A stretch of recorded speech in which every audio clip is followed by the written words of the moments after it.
Ну, скажем так, с 5 класса в простой школе, не в музыкальной школе, а в простой средней школе села Березовка Курганского района был детский духовой оркестр. Вот практически с 5 класса ежегодно на протяжении вот уже всех этих лет я хожу 1 мая, 9 мая и все вот такие даты. В свое время был 7 ноября. То есть все даты, народные праздники, которые проходили и проживаем вместе с народом. Как вы думаете, есть разница между тем, как сейчас это проходит, и раньше, вот, в настроении, в чем вы видите разницу, нет?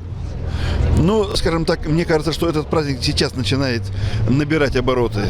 Скажем, когда при социализме, скажем, в то время, как-то этот праздник был более ярче, более выпуклый. Ну, а теперь, мне кажется, потихонечку он набирает. И в скором времени, наверное, будет в таком же виде. Ну, очень хорошо, когда народ все вместе собирается.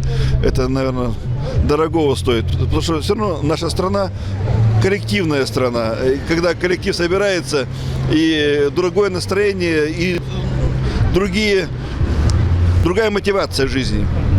Что вы будете играть сегодня? Какие произведения? Какие марши? Ну, традиционные наши русские марши. И это из Чернецкого, и уже накануне 9 мая и о нашей победе. То есть вот такие марши.